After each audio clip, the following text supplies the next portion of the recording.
अमरापुर नाम के गांव में महेश नाम का गरीब किसान अपनी पत्नी सीता के साथ रहता था। महेश अपने गांव का सबसे गरीब व्यक्ति था। महेश रोज किसी न किसी के यहाँ मजदूरी करके थोड़े बहुत पैसे कमा पाता था। जितने रुपए की आमदनी होती उसी से ही दोनों का जीवन किसी तरह कट जाता था। महेश के पास रहने के लिए एक अच्छा घर भी नहीं था। उसका घर बहुत ही पुराना और मिट्टी का बना हुआ घर में रहता था। महेश के पास इतने पैसे भी नहीं थे जिससे वह घर की मरम्मत करवा सकता था, इसलिए कभी कभी महेश खुद ही घर की मरम्मत किया करता था और खाने के लिए 2 वक्त की रोटी भी बहुत मुश्किल से जुटा पाता था। गरीबी होने के कारण सारे गांव वाले उन दोनों की पहनावा देखकर कोई भी इज्जत नहीं करते थे। जिस नदी से सभी गांव वाले पानी लेते थे, अगर उस नदी से पानी लेने महेश या महेश की पत्नी सीता पानी लेने जाते तो सभी गांव वाले उन्हें भगा देते थे। अरे कलमुही, तू फिर आ गई पानी लेने। गलती से भी अपना मटके में पानी भरने की कोशिश मत करना। रुक, हमें पहले अपना मटका भरने दे, फिर हमें यहाँ से जाने के बाद तुम अपना मटका भरना, समझी ना? सीता चुपचाप सारी बातें सुनती है और किसी को कुछ नहीं कहती है। सारी औरतों के चले जाने के बाद सीता उदास मन से मटके में पानी भरती है।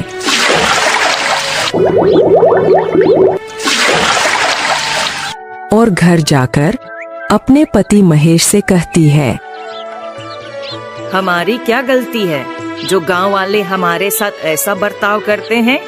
क्या गरीब होना गुनाह है? हमने तो कभी किसी का बुरा नहीं किया। अरे सीता, तुम चिंता क्यों करती हो? मैं हूँ ना, तुम देखना एक दिन यही गांव वाले हमसे मिलने के लिए तरसेंगे। मजदूरी करके भी इतने पैसे नहीं कमा पाता जितने बाकी कमा लेते हैं, लेकिन तुम देखना एक ना एक दिन हमारा भी लोग सम्मान जरूर करेंगे। महेश मेहनती होने के साथ साथ दिल का भी बहुत अच्छा इंसान था। वह कभी किसी के साथ बेईमानी नहीं करता था, यही उसकी सबसे बड़ी खूबी थी। बारिश का मौसम होने के कारण एक रात आंधी के साथ साथ बहुत जोरों की बारिश होने लगी। महेश का घर कच्चा होने के कारण महेश को बहुत डर लगने लगा कि तूफान के साथ घर के छत उड़ ना जाए। सीता, बाहर बहुत जोरों की तूफान के साथ साथ बारिश हो रही है। मुझे लगता है हमारे घर की छत ज्यादा देर तक नहीं टिक पाएगी। जी, मैं बोल रही थी हमारे पास जो भी जरूरी सामान है ना, उसे हम एक बोरे में भरकर आपके भैया रामलाल के यहाँ दे आते हैं। हाँ हाँ, तुम सही बोल रही हो। चलो जल्दी जल्दी हमारे जरूरत के सामान को एक बोरे में भर देते हैं, फिर भैया के यहाँ चलेंगे। महेश और उसकी पत्नी कुछ जरूरी सामान को एक बोरे में भरकर कुछ दूर अपने भाई के घर जाने लगते हैं। महेश के भाई का घर पक्का मकान था। भैया, अरे ओ भैया, दरवाजा खोलो, कुछ काम है। क्या हुआ? इतनी बारिश में यहाँ क्यों आए हो? भाई, तुम्हें मेरे घर का हाल तो पता ही है। सारा सामान पानी में भीग न जाए, इसलिए मैं कुछ अपना जरूरी सामान तुम्हारे घर में रखना चाहता हूँ। क्या तुम्हारा सामान मेरे घर पर? नहीं नहीं नहीं नहीं नहीं, मेरी पत्नी मुझे बहुत डांटेगी। तुम जाओ, अपने घर में ही रहो। महेश का भाई गुस्से में अपने घर के अंदर चला गया। महेश और सीता दोनों दुखी होकर अपने घर लौट जाते हैं। दोनों पूरी रात अपनी सामान की रखवाली के लिए रात भर नहीं सोते हैं। सुबह हुई, अब तक बारिश बंद हो चुकी थी।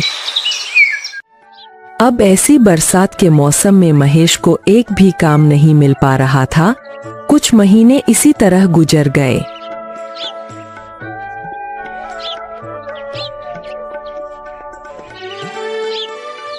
एक बार महेश के गांव में कुछ अमीर व्यक्तियों ने एक सप्ताह गांव में मेला लगवाया। सभी अमीर व्यापारियों ने अपने अपने गाड़ियों में मेला देखने आए।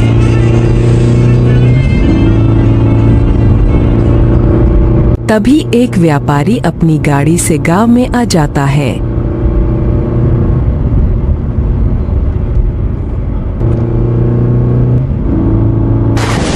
तभी अचानक जोर जोर से बारिश होने लगती है।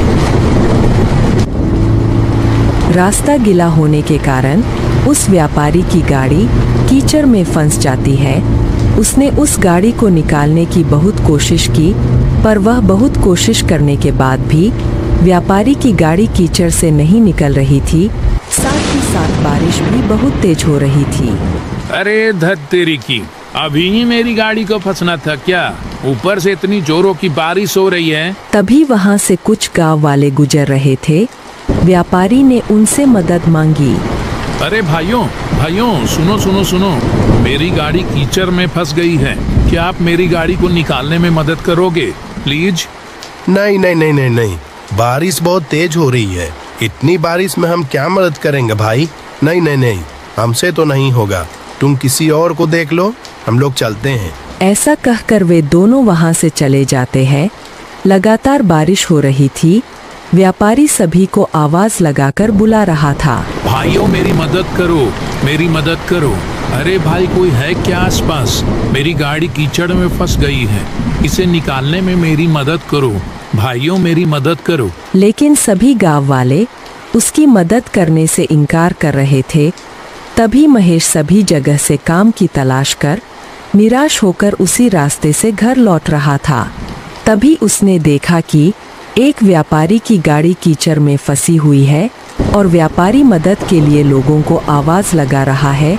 उसे देखकर महेश गाड़ी के पास आया। साहब, क्या मैं आपकी गाड़ी निकालने में कुछ मदद कर सकता हूँ क्या? हाँ हाँ बिल्कुल भाई, बिल्कुल बिल्कुल। मैं तो तभी से लोगों को मदद के लिए आवाज दे रहा हूँ, कोई मदद करने को तैयार ही नहीं है। ऊपर से ये भारी बारिश ने दिमाग खराब कर रखा है। अच्छा, मैं गाड़ी के अंदर बैठकर गाड़ी को आगे बढ़ाने का प्रयास करता हूँ, तुम गाड़ी को पीछे से धक्का देने की कोशिश करो। साहब, इसके पहिए कीचड़ में अंदर तक धंस गए हैं। मैं पीछे से धक्का देता हूँ, आप गाड़ी को निकालने की कोशिश करें। थोड़ी मशक्कत के बाद गाड़ी कीचड़ से बाहर निकल गई। गाड़ी थोड़ी आगे तक गई। महेश गाड़ी को देख रहा था।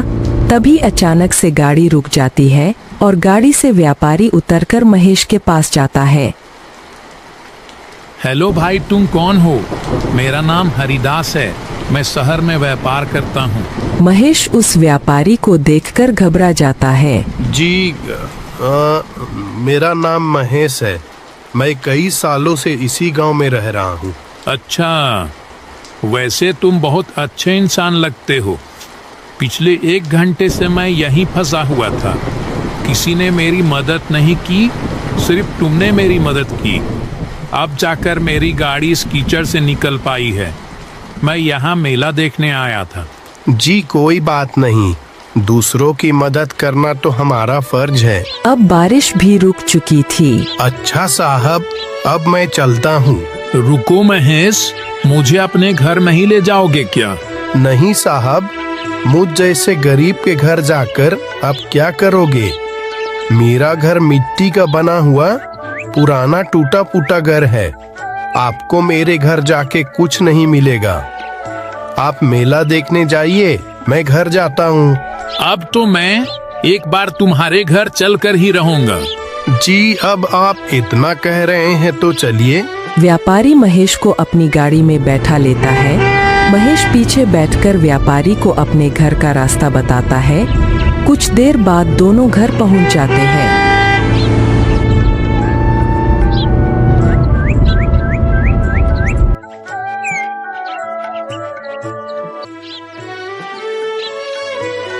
सीता, अरे ओ सीता, हमारे घर साहब आए हैं। उनका स्वागत नहीं करोगी क्या? जाओ कुछ खाने को लेकर आओ। व्यापारी महेश का घर देखकर बहुत उदास हो गया। तुम क्या काम करते हो? साहब, क्या बताऊं, मैं तो कब से काम की तलाश में हूँ। कोई काम ही नहीं देता।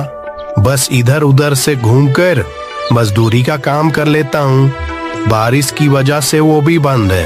तब तक महेश की पत्नी एक प्लेट में एक गुड़ का टुकड़ा लेकर आई और बोली, साहब, हमारे घर में यही बच्चा है, कृपया इसे ही खा लें। हाँ हाँ, क्यों नहीं। महेश, तुम्हें कोई काम नहीं मिल रहा है ना? अगर तुम चाहो तो मैं तुम्हें काम दे सकता हूँ। साहब, क्या सच में? क्या आप मुझे सच में काम देंगे? शहर में मेरे पास बहुत से काम होते हैं। सोच रहा था कि कोई ऐसे व्यक्ति को अपने साथ काम में रख लूं जो मेहनती और ईमानदार दोनों हों। तुम्हें देखकर मुझे ऐसा ही लगता है कि तुम में ये दोनों गुण हैं। साहब, कैसा काम करना होगा? कहाँ काम करना होगा? आप ये सब मुझे बता दीजिए। मैं आपके साथ काम करने के लिए तैयार हूँ। कोई जरूरत नहीं है इस घर में रहने की, और मैं तुम्हें कुछ दिनों बाद लेने आऊंगा। तुम मेरे साथ शहर में काम करोगे और वहीं रहोगे। मैं तुम्हें नया घर दिलवा दूंगा। यह सुनकर महेश और उसकी पत्नी बहुत खुश हुए। महेश ने गांव में घूम घूम कर इस खुशी को पूरे गांव में बताया, पर गांव वालों को उसकी बातों पर विश्वास नहीं हो रहा था। कुछ दिन बाद व्यापारी अपनी गाड़ी से महेश के घर आया।